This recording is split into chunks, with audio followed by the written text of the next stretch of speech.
you, Happy. Thank you, thank you. Ayan.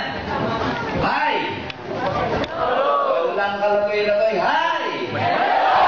Hello! Ito po yung nakaten sa akin yesterday dito. Ayan. Palakpakan naman natin. Alam mo bakit? Palakpakan natin yung hindi naka-attend. Anyway, there's just a bunch of people lang naman na hindi naka-attend kahapon. Siguro in one way or the other, may reason why you are never here yesterday. Pero just the same, we're very happy that you're here kasi hindi ko ina-expect na ganito karami ang attend na leadership training. Kasi normally, pag sinabing leadership training, selected lang yan. Quality people lang yan. And I was surprised kasi ang dami nyo. Ibig sabihin, ang daming quality people dito sa Bicol. Kasi dapat, alam mo, pag leadership training ako, kasi sa networking, importante yung pagiging leader. Mamaya pag-usapan natin kung paano yan. And normally, ang tinitrain ko ng leadership, yung mga pag-sabi leader dito kahit paano, may grupo na, o kaya naman malalim na yung motivation nila, malalim na yung commitment nila. So normally, pagkatapos po ng OPP, like ng event kahapon, the following day, pag nag-leadership training ako, siguro ang audience ko is somewhere around 50 to 60 lang, quality. Ibig sabihin, hindi lahat ng mga downlines, sinasabihan ng uplines na, oh, you're qualified tomorrow, attend ka ng training. Hindi lahat sinasabihan nun. Kasi may kinipili yung ganito training eh. Hindi lahat ng tao pwedeng ma-absorb yung tuturo natin dito, yung pag-uusapan natin. So yung mga upline, ang ginagawa namin sa kanila, ikaw yung mamili kung sino yung papa-attendin mo sa leadership training.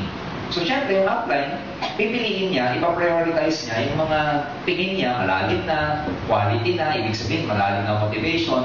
Tapos, in-expect namin the following day na konti na lang ang mga tao. You know what surprises me today? Ganun din naman ang ginawa namin sa mga uplines ninyo eh.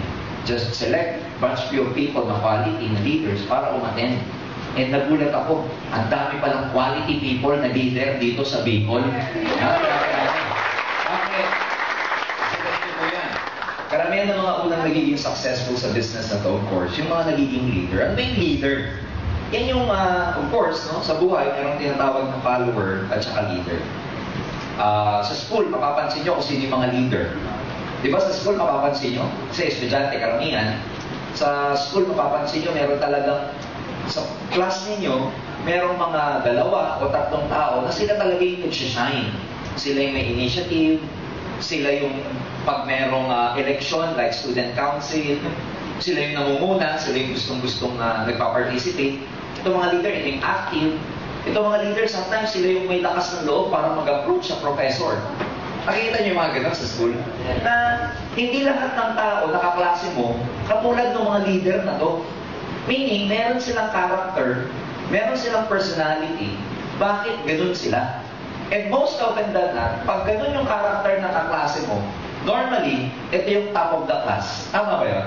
Yes. Normally, kung sino yung mga leaders sa klase mo, ito yung mga nagiging presidente, ito yung malakas na professor, ito yung kasabihin ng professor na, di ba nag-exam kayo, nag-experience na may exam kayo, tapos yung examination paper, ang ginawa ng professor, pina-check dun sa top of the class ninyo. Na-experience nyo na yun? Yes. Na, oh, correct mo to, ikaw na yung mag-check.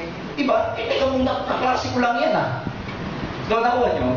Pero ibig sabihin, itong mga estudyante nito, kaya sila ganun kasi nag-step up sila. From being an average student, they never accepted na yung pagiging average nila, hanggang doon na lang. Kaya umaalis sila sa comfort zone nila and nagle-level up sila. Nag-a-assume sila ng responsibility, nagkakaroon sila ng initiative. These are students that doesn't necessarily mean they need to be supervised. Ito yung mga tipong estudyante that do not normally need supervision. Sila yung, alam mo na, may pusa. Alam niyo ba yun? May pusang palo. Hindi katulad ng mga ibang estudyante, disusi. Alam mo yung disusi? Yung pag sinusian mo, gagalaw parang robot. Pag wala nang susi, sususian naman. Ito yung mga tipong tao na they need to be pushed. Ito yung mga tao kailangan ipupush mo pa, i-remind mo pa, i-motivate mo pa. Well, ganun talaga. Meron talagang personality yung mga ganun. Pero dito sa In Global, if you want to become successful, ladies and gentlemen, believe me, kailangan dito may pusang palo ka. Kailangan dito may kusa ka. Kailangan may initiative ka. Kailangan hindi ka disusi. Kailangan kahit hindi ka constantly sinusupervise, ginagawa mo yung business. Kailangan kaya mong i-motivate yung sarili mo. Kailangan kahit hindi ka pinapalo, alam mo kung anong role mo dito sa AIM Global, yun ang leadership. And believe me, just like in school, ang unang-unang nagbibigay ng reward, ang unang-unang nagkakaroon ng malaking kita, yung mga nagiging leader. And today, ladies and gentlemen, is a very significant day. You know why? Kasi today, ang transformation mo from being an average person to a quality leader of Alliance in Motion Global. Ngayong hapon, at ang goal ko ngayong hapon na to, ang goal ko ngayong araw na to, that when you go home tonight, when you go home later this afternoon, you're a different person already. That's my goal. My goal today is to change you from being a mere caterpillar to that of being a butterfly. Kasi normally maraming mga tao, maraming mga distributor, ang tagal nila dun sa cocoon. Alam niyo yung cocoon? Okay? Yung cocoon na, yung bago magkaroon ng transformation, ang isang butterfly, nasa cocoon muna yan, normally yung mga caterpillars. Makikita niyo yung cocoon, kulay itim, ganyan ang shape niya, kulay itim, na normally nasa trunk ng trees. Tapos makikita niyo may malaki, may maliit yan, kulay gray or kulay black. And dyan nag-hibernate, dyan nag-transform yung caterpillar.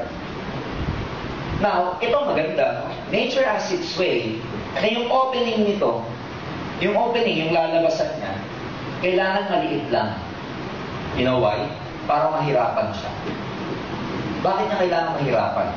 Kasi, pag lumabas siya, kailangan mapiga yung katawan niya. Mas-squeeze. Kasi pag nag-squeeze yung katawan niya, may lalabas na juice sa katawan niya. Na yung juice na yun yung pampatibay ng pakpak niya. Nag-gets niyo siya? So, ibig sabihin, nature has its way na yung caterpillar, yung cocoon, ang pagkakadesign, maliit lang yung butas, such that pag lumabas po yung cocoon, or lumabas yung butterfly, mapipiga para yung juice na lalabas sa kanya, mag-flow sa body niya up to the wings, to the feather, etc. Na yun ang magpapatibay ng pakpak. Alam nyo, karamihan ng transformation sa AIM Global, ganun din. You'll find yourself challenging, you'll find yourself to be facing a lot of challenges. Kasi hindi mo namamalayan, nagta-transform ka na that of being a caterpillar to that of being a butterfly. Yun nga lang, may isang bata, nakakita, hirap na hirap lumabas yung butterfly sa loob. Kasi pag lalabas niya, mapapansin nyo, nagsishake yan. Yung gumagalaw-galaw na malapit ang palabas, tapos ang unang-unang lalabas sa kanya ulo, hirap na hirap.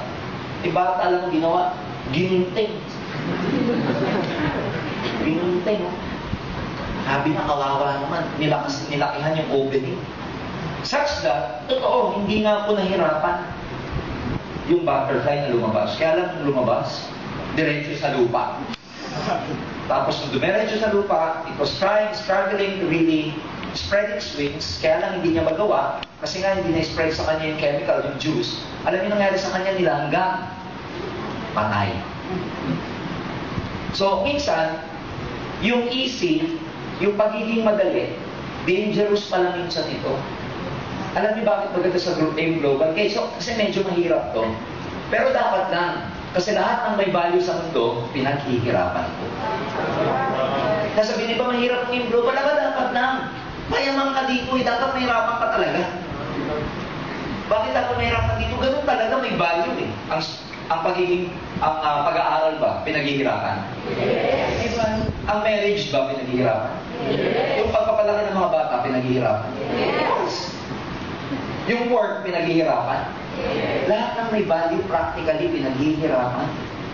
Kaya kung mahihirapan niya dito, okay lang. Kaya ngayon, magkakaroon kayo ng transformation that ang goal ko this afternoon is to give you a deeper understanding kung ano ba itong pinasok ninyo.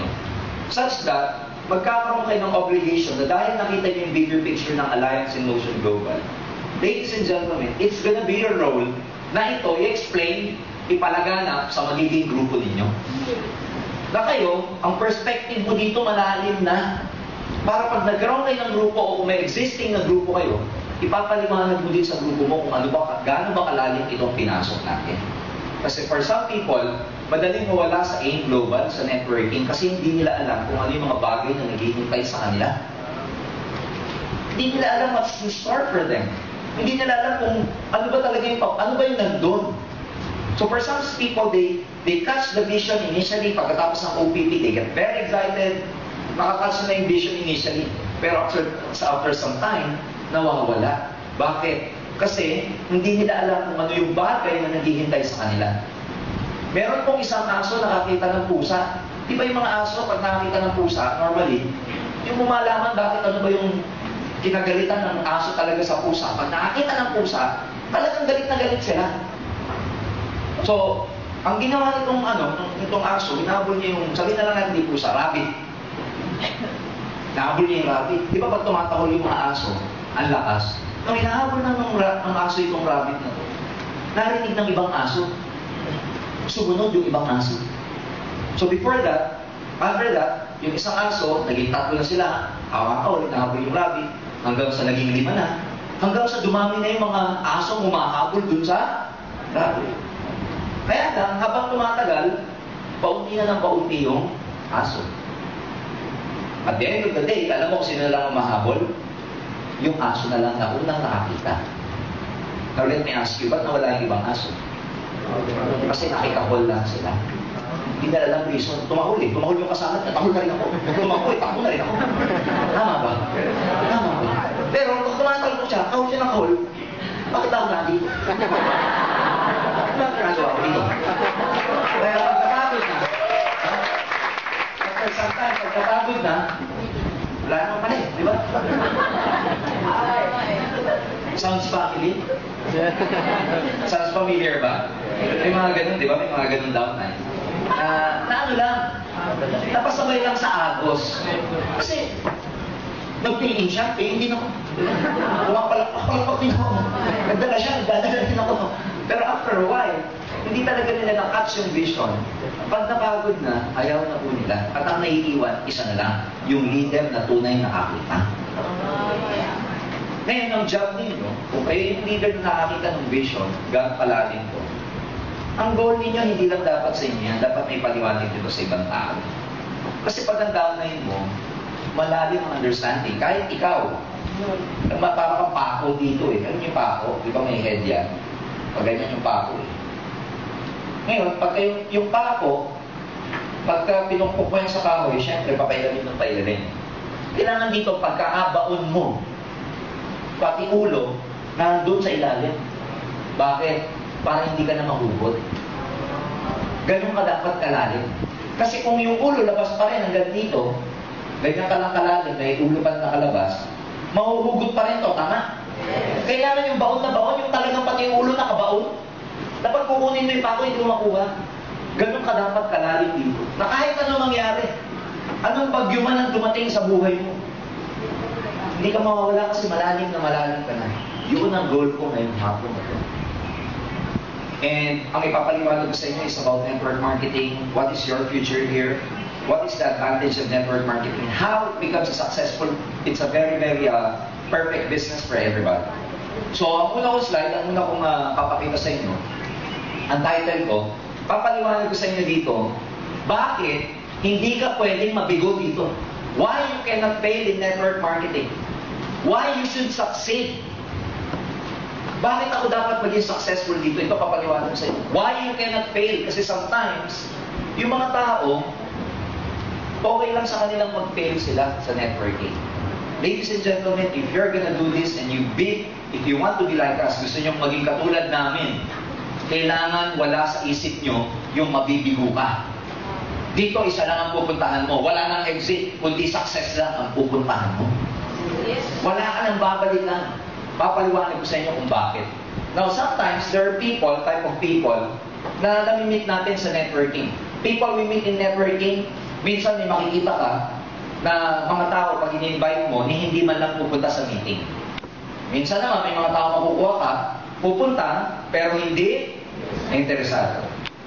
Minsan, may mga mag-join, pero pagkatapos mag-join, pagkatapos mag-pay-in, walang gagawin. Sounds family? Yes! Diba? People who show initial interest but give up easily. Bakit ko pinakita to? Simple lang, because these people, okay lang sa kanilang mag-pay. Kaya for them, okay lang ako mawala agad. Ito, lalo na to. People who show initial interest but give up easily. Because they do not know what in store for them. What is in store for them. Ano yung bagay na naghihintay sa kanila. Now, ipapaliwanag ko sa inyo ngayon, lalo na sa mga kabataan na nandito or even doon sa mga tao, ay paano? You're in the, matagal ka na nag-work. Why you cannot fail in this business? Why you cannot fail in network marketing? Why you cannot fail in Alliance and Motion Global? There are development stages in every country. So in an economic point of view, makikita nyo, next slide please. Ito po yung development stages ng countries. So relevant ito sa pinag-uusapan natin ngayon. Number one, merong tinatawag na underdeveloped country. Ang isang underdeveloped country, naglaganap po ang paghihirap. Poverty prevails. Very few ang white-collar workers. Very few ang mga professionals sa isang underdeveloped country.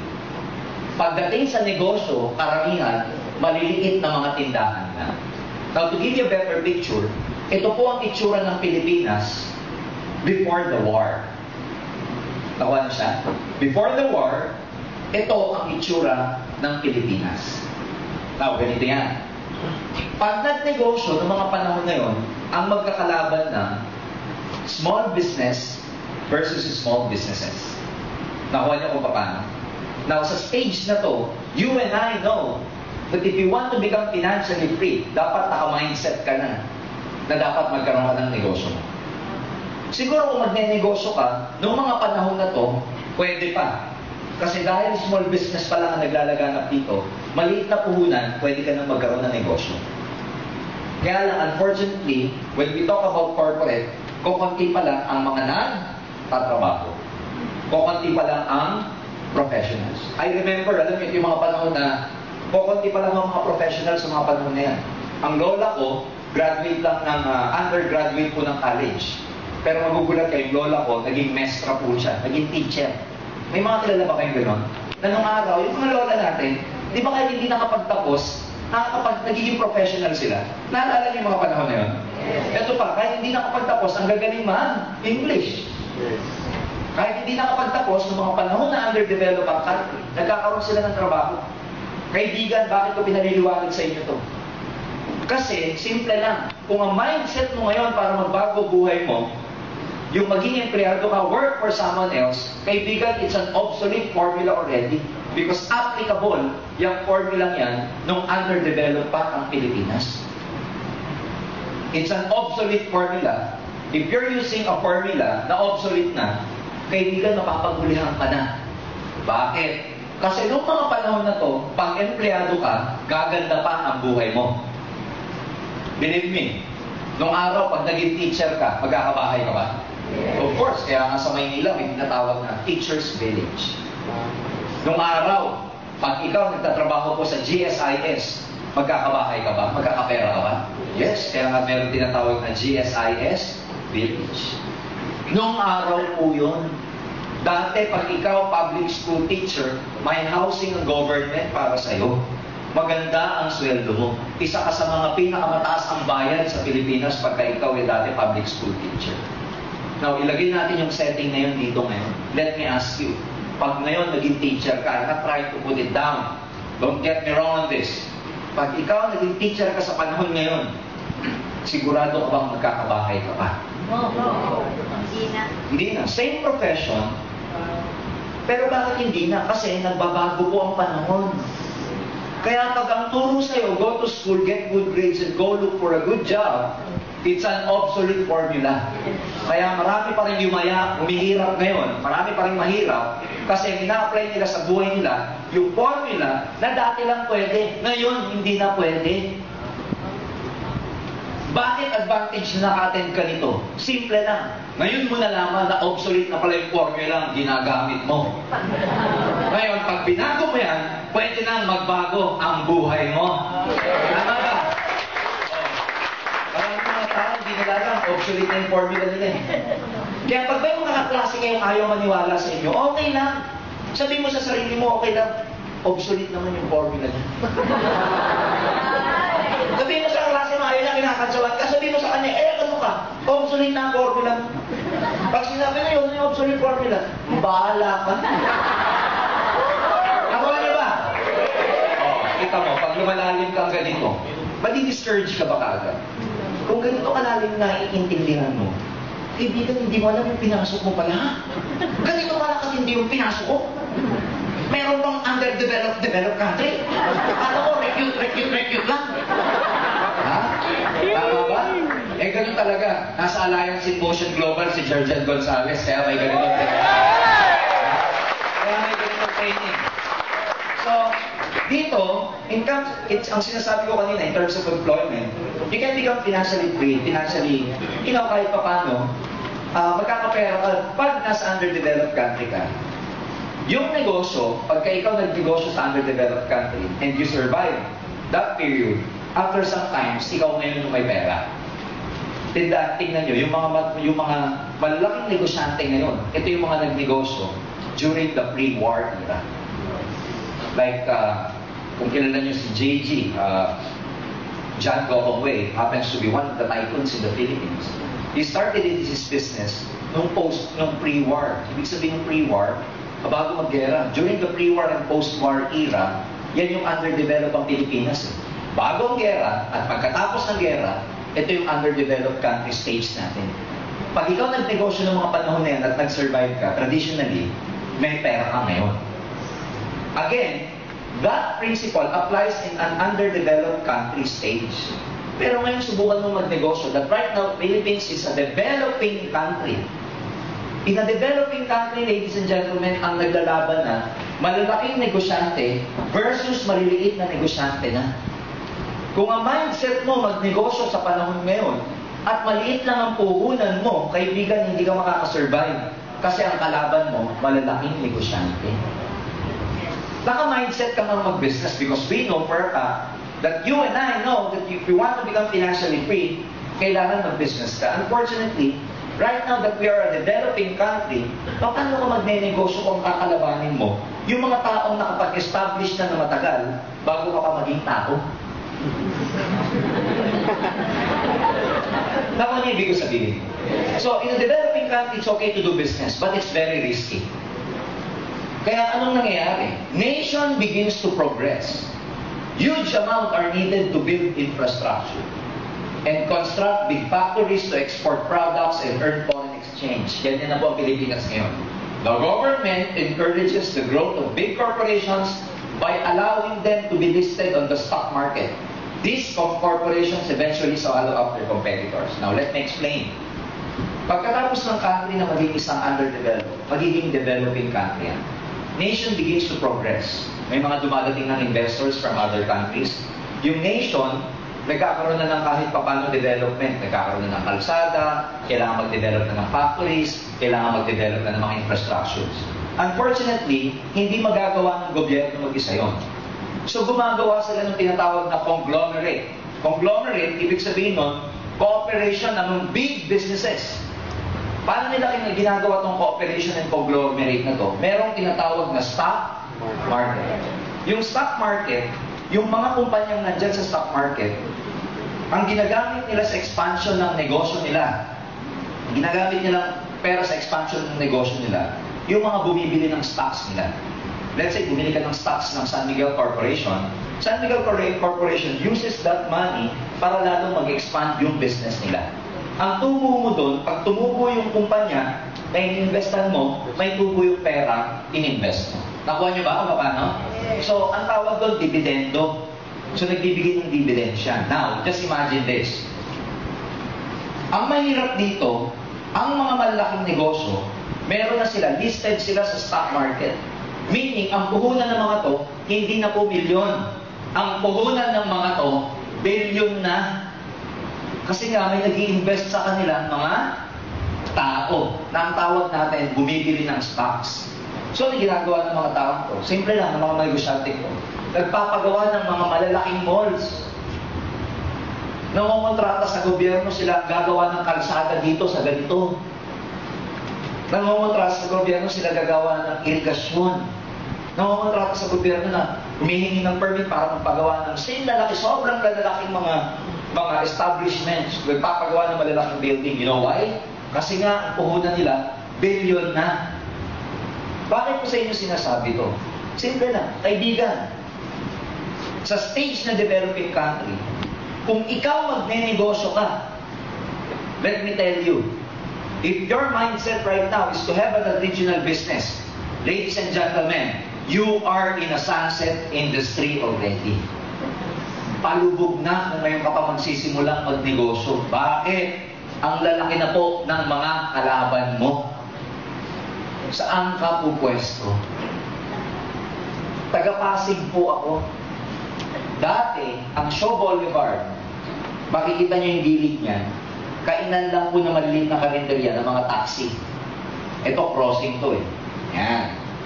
Crossing. Ito ang Shaw Boulevard. After a while, nagtayo po dito. Sa kabila muna dito. Nagtayo dito ng Manuela. Pagkatapos magtayo ng Manuela dito, sa katapat, may nagtayo din. Shangri-La. Tama ba? Sa likod ng Shangri-La, pag nasa Shaw Boulevard ka, likod yan. Ano yung nandito sa likod? Mega Mall. Tama? Dati, may mga taong may negosyo dito, may mga butik. Dito eh, may mga butik. O ngayon, paano na itong mga butik na to, nung tumayo itong mga negosyo na to? Butiki na lang, ang butik. Bakit? Yung store nila, CR na lang ni Mega Mall. Now you will tell me ngayon ka magne-negosyo na ganito ang nangyayari. Good news, ladies and gentlemen. Legazpi is a very progressive city. Sooner or later, there's gonna be a lot of investors coming in right in the next future. Sooner or later, in the future, magkakaroon dito ng SM. Sooner or later, magkakaroon dito ng malalaking mga negosyante. Pag nenegosyo ka sa pangapanahon na yun, kaibigan, kakainin lang ang negosyo mo. Saan ka pupunta? Now, the concept is simple. Mega Mall, ang pangalan ng negosyo nito, SM Prime Holdings. Maraming negosyo yan, SM Prime Holdings. Underhill, ang hindi naiintindihan ng tao, ang pinakamayamang tao sa buong Pilipinas ngayon, si Henry C. Kilala niyo ba si Henry C? Yes. Si Henry C, according to Forbes magazine, just a few months ago, ang net worth niya, pag sinabing net worth, yung halaga niya, labas lahat ng utang, liabilities, etc. Ang net worth niya, together with all his properties and businesses, nasa $3 billion. Dollars. Malaki, maliit? Malaki. Tingnan niyo mabuti to. Doon sa iba, hindi na-appreciate to eh. Pakikita ko gano'ng kalaking pera to. Ilagay niyo na lang, kada isang dollar, para madaling computin. Ilagay na lang natin magkano per dollar? 50 ka na para madali. 50. Para madaling computin. So 50 times 3 billion, ilang billion piso yan? 150 billion pesos yan. Ganyan kalaki ang pera niya. 150 billion. Malaki, maliit? Malaki. Alam niyo, papaliwanag ko kung gano'ng malaki ito.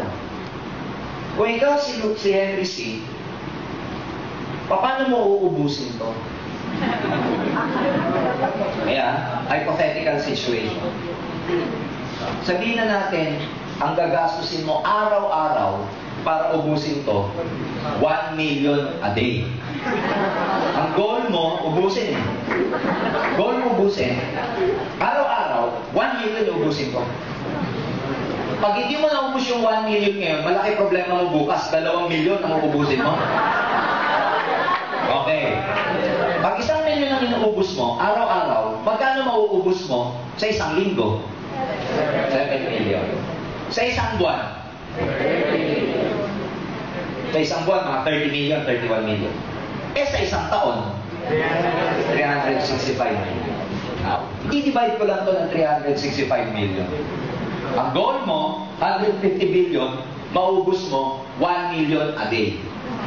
So, ang mauubos mo per year, 365 million. Kung umuubos ka ng 1 million a day, na 365 million a year, alam mo ilang years nyo mauubos yung 150 billion na gumagastos ka ng 1 million a day? Alam mo ilang years? 400 years po bago mo maubos.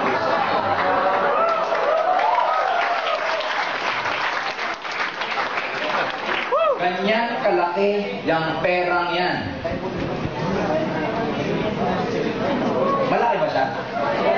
Di ba? Alam nilang malaki na to.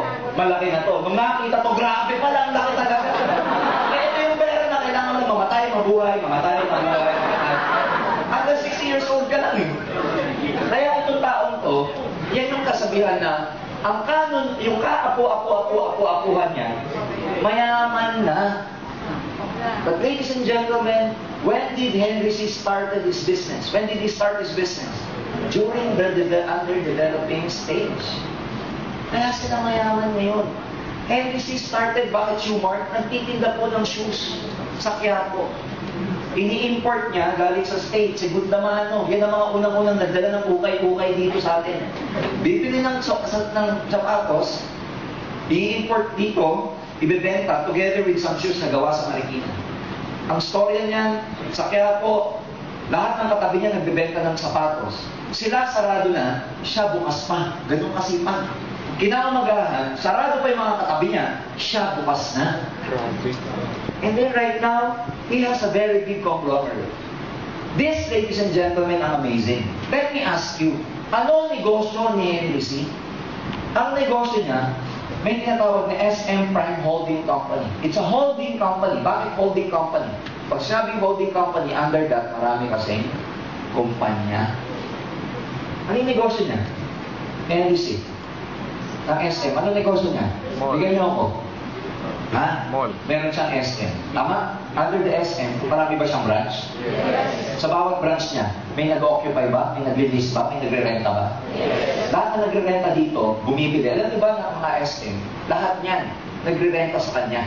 And part ng sales nila, merong kinikita sa NTC. So may bumili dito, may nagbenta dito yung bench, may pagupit ka sa Ricky Reyes, etc. Kita si NTC. SM pa lang yan. Meron pang BDO. BDO, maraming branch o konti? Kada kliyente na nagdideposito, may kita wala? Kada may umuutang, may kumikita wala? BDO pa lang. Ano pa negosyo niya? Meron pa siyang real estate. Ano yun? Meron siyang SNDC, sa Shoe Mart Developing Corporation. Under this, ang daming condominium and building. One of that, yung hotels niya sa Tagaytay, etc. Kada may bumibili ng condo niya, etc. Kumikita siya? Yes. O ano pa? Isa sa mga pinakamalaking investment siya sa may-ari or investor ng San Miguel Corporation. Ano pa? Nasa independent power producing company rin siya.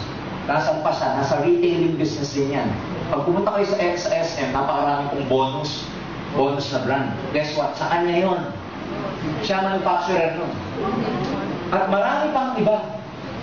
Now, let me ask you, ano negosyo niya? Ano negosyo niya? Networking ang negosyo niya. Ayan o. Ayan o. O, diba? Networking ba negosyo niya? Yes. O, diba? Eto siya. Hindi mo mabuti ha. O. Ito siya. Ikaw to. O.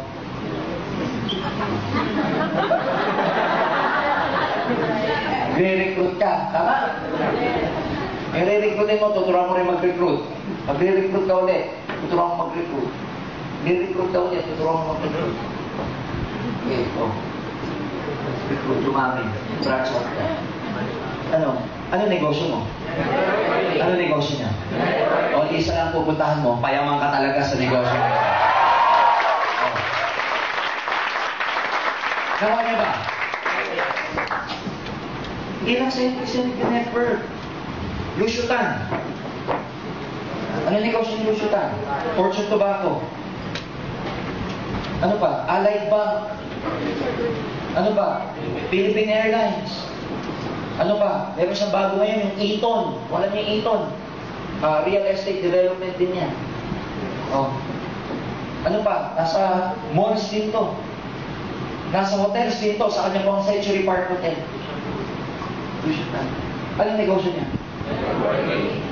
Dito niya. Ayala. Alala niya Ayala? O, anong negosyo nila? Malls.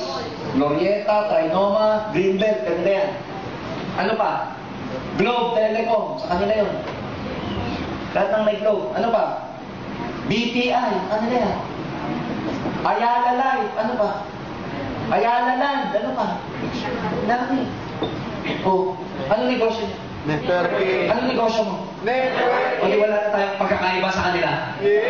Tama ba? Kaya, kung ito maiintindihan ng maraming tao, kung ikaw ganito pagkakaintindi mo sa networking, hindi ka bibitiw dito. Pag hindi ka na networking, kaibigan, simple lang. Paano ka makakasabay sa mga tao? That's why I'm telling you, you cannot fail in this business because you have no choice. You cannot fail in this business, you know what? Because dito ka lang magkakaroon ng opportunity para maging katulad ng mga mayayamang ito. You cannot fail in this business, you know why? Uulitin ko. The world out there is so unfair. Sabi nga nila, di ba? The world is full of deceit and lies. Only the fittest will get their prize. Kaya ngayon nandito ako sa developing country, ang hirap mag-traditional. Pero pag nag-networking ka, sa halagang 7,980 lang, may malaking negosyo ka na. Oh. Bakit? Kasi sa halagang 7,980, nandyan na lahat, all in. Ilan ang branches mo sa buong Pilipinas? Alam niyo branch mo sa buong Pilipinas? Ang branch natin, 50 branches all over the Philippines. Meron pang mga 40 satellite, maliliit na branch. Sa investment mong 7,000, kasama na yung opisina mo. Sa investment mong 7,000, kasama na yung kuryente yung binabayaran mo. Sa 7,980, kasama na yung counter, yung empleyado, yung inventory, yung import, yung business permit, yung pwesto, lahat. Sa 7,980. It's like having a partner na ikaw, naging partner mo yung AIM. Na yung AIM, sa kanya lahat. Sa AIM lahat eh. Sa kanya opisina. May binabayaran kayo dito. Sa kanya kuryente, sa kanyang tao, sa kanyang import, sa kanyang permit. Sa kanyang opisina, sa kanyang payroll, sa kanyang admin, sa kanyang operation, sa kanyang warehouse. Sa kanya lahat. Ikaw, ang ambag mo, ang contribution mo, 7,000 lang. Ito sa'yo. Pero pagdating ng kitaan, hating kapatid kayo ng Alliance in Motion Global. So, saan ka nakakita ng ganitong partner? Kasi ang dapat nyo intindi dito, by joining in Global, it's like a partnership. Nag-join ka, na nagpili ka lang ng 7,000, may partner ka na. Na ang opportunity mo, parang kay Ayala, parang kay Henry C, parang kay Lucio Pan. Na ikaw, dahil sa bilog-bilog na yan, yan pala yung malaking ginagawa ng mga negosyante, dahil sa bilog-bilog na yan. Kaya nung bago ako sa networking, alam nyo, hindi ako nakatulog eh. Hindi ko sa kisame namin, bilog-bilog eh. Yung bang nag-i-imagine ako kung ano mangyayari sa buhay ko when I join this kind of company, of this opportunity.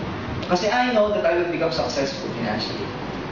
And isipin mo, masarap dito, if one day you'll become a global ambassador, kaibigan, isipin mo, kumikita ka, wala kang opisinang binabayaran. Kumikita ka, you don't have to worry about your permits. You don't have to worry about etc. Your warehousing, your inventory, your operations, your admin, your payroll, your manpower. You don't have to worry about your warehousing. In AIM Global, when you become successful, kaibigan, wala kang iisipin. That's why I'm telling you, you cannot fail in this business. You cannot afford to fail here. Because if you fail here, saan ka pa pupunta? If you fail here, ano pa ang choice mo? Meron kang choice, but let me tell you, that choice will be an ordinary life. Ano ba yung ordinaryong buhay? Ano ba gusto niyo? Ordinaryo o hindi ordinaryo? Siyempre hindi ordinaryo. Hindi ordinaryo yung, di ba? Nagising ka na lang one day, bibili ako ng kotse niyo. Yun ang hindi ordinaryo. Di ba ang sarap nun? Pag-isip mo one day, tinatamad kang pumasok, bakasyon ng mga bata next week. Alam niyo ba, bakasyon na ng mga bata next week? Bigla mong naisip, ano ba? Halika mag-one week tayo sa Macau at saka sa Hong Kong, mga tayo. Yun ang hindi ordinaryong buhay. Tama ba? Kaya para magkaroon ng extraordinaryong buhay, kailangan may gawin ka, kailangan palitan mo yung mindset mo. Na yung pinasok mong negosyo, hindi pala basta-basta. Now, tingnan mo, pangatlong stage. Okay? What is the third stage? developed country. Kaibigan, dito papunta ang kumpanya natin, ang kabansa natin. Our country is heading to this direction. Sooner or later, we'll become a developing or developed country. Under a developed country, ito mahirap na. Lalong wala ka ng lugar dito. Kasi ang magkakalaban dito, malalaking negosyante na versus malalaking negosyante. And sa ngayon, nagkakatotoo na po ito. Tama ba? Nagkakatotoo na ba ito? O, tingnan mo. Si Ayala, may globe. Ano, di ba? Sino yung mga kalaban niya? Smart. PLDT. It's a very big company also. Dati ito yung pioneer. Guess what? Pumasok yung Sun Cellular. Alam niyo, dahil tayo papunta sa developed country, darating ang panahon, hindi na lang po 3 ang carrier ng cellphone. Dadami pa yan. Dadami pa yan. Ngayon, pagdating sa real estate, pagdating mo sa mga malls, sila nag-aaway-aaway na. Ang itsura niyan, pagka ikaw, maging na negosyante, ganda yung itsura mo pagka kung sumabak ka sa negosyo. Okay? Ganda yung itsura mo. Oh. Yan. Pag sumabak ka sa negosyo, ganyan yung itsura. Yan. Parang ang fish din. Yan. Yan. Ganyan. Parang pumasok sa aquarium na ganyan. Kaya lang, ang kalaban mo ito.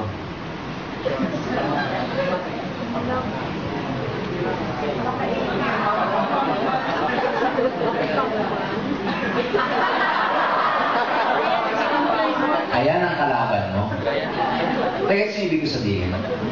So, paano ka sasabay? Now, sa developed country, ang magkakaaway, hindi na lang ikaw, tsaka ganito kalalaki. Marami ng malalaking mga negosyante ang papasok pa sa picture. So sila magkakainan. Saan ka pupwesto? Dessert ka na lang. Kung muna appetizer ka. Ngayon dessert ka na lang. Kasi palit ka ng palit. Sa developed country, ang characteristic niya, when big corporations destroy many of the small vendors, these people may end up as white-collar workers. Maraming mga magnenegosyo. Pag sila nalugi, pag sila, alam mo na bankrupt, babalik na lang yan sa employment. Now, anong impact? Pag nag-employ itong mga to, syempre mas experience itong mga to. Mas magagaling. Mas marami nang alam. Sooner or later, ito, sasama pa ngayon sa mga naghahanap ng trabaho. You could just imagine the impact. Ang akala natin naghahanap lang ng trabaho, yung mga newly graduate. Ang hindi mo alam, yung mga dati nang graduate na nagkaroon ng negosyo, nalugi ang negosyo, pag lugi ng negosyo nila, wala silang choice. Babalik sila sa employment. And nagbabalo ng unemployment. Yung study ngayon ng protest a few years ago, napaka-demanding ng nursing. Ang daming nurse. Ang daming kumuha ng nursing. Ngayon, napakarami pong nurses. Walang trabaho. Puso, nung nag-aaral ka, kaya motivated ka eh. Grabe. Pagka-graduate mo, wala na. Hindi na uso. Tama ba yun? Yes. Yung nag-aaral ka, grabe mag-deploy yung mga agency sa States eh, sa UK ng nursing or nurses. Kaya ikaw, aral ka ngayon, first year college ka, aral ka. Yun ang future mo. By the time na graduate ka, stop hiring na. Ano gagawin mo? You'll end up doing something else, doing other than your profession. Ngayon, I think ilan ba pumasang nurses na naman itong Budin board exam? Ilan mo? 22,000. 32,000. 32 lang ba? Hindi. 37,800. Ang dami, 37,000. Prior to that taking of examinees, yung mga examinees nyo, ilan yung pumasa one semester ago? Another 30,000 na naman. And it keeps on rising. Pataas na pataas, palaki ng palaki. White-collar workers are more knowledgeable and aggressive, sabi ko na yan. The rise of the educational level and the growth of the middle income group, we see a corresponding increase in demand for